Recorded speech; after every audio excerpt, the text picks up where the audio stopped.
So yun mga kap, imimit natin yung isa sa mga kap natin. So problema siya sa CVT niya. Nagda-drop daw yung RPM niya sa mid-range. So i-check natin kung ang problema ba niya is parehas ng naging problema natin sa CVT natin dati. Kasi kung parehas ng issue ng CVT natin, palit siya ng female ship. Meet na natin siya.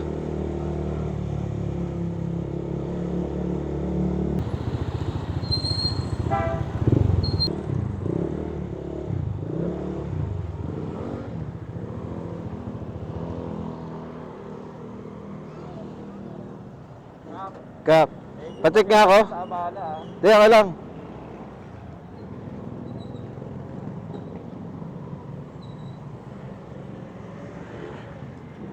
May mga pag nag-40. Ang taas ah. Pag nag-40, biglang tatahimik na yung makina. Anong ano to? Ano ng CVT mo? Naka ano? Straight na speed tuner. Straight speed tuner. Ano spring? Stock yung clutch, tapos 1,000 yung center. Stock clutch 1,000 center. Bola mo? 17 straight. Sige. Habang tinetest drive yung motor niya, napansin ko na dumudulas yung lining niya sa bell. So ayun nga mga kap-confirm, nag-RPM drop nga yung ADB niya sa mid-range. So malamang sa lamang torque drive nga din ang problema ni Kap. The-drop nga. Parang Try mo sa akin. biglang lamya. Pero po, dito ba, Ha? Matigas nga yan eh. Susi. Yan. Sige. Sa pwede, dito?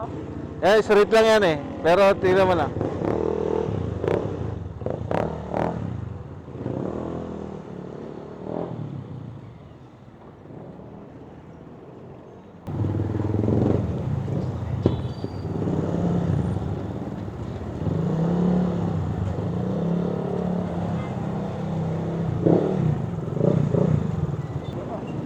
So ayan, niyaya ko na siya pumunta sa bahay.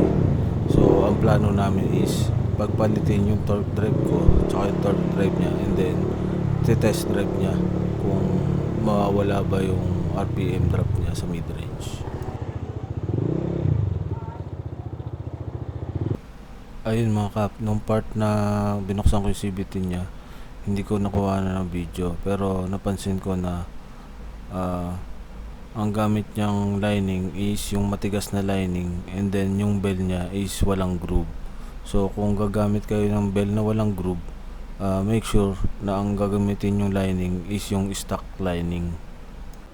Ayun mga kap, so isa pa sa napansin ko, nung pagkatapos ko baklasin yung torque drive sa clutch lining, habang binubuka ko yung torque drive or iniikot ko yung female shift, sumasabit siya sa bandang gitna.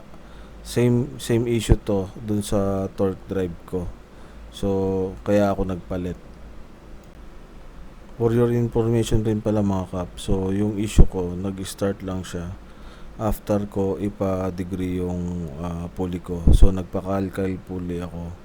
Then after nun, lumabas na yung sakit niya na ganun.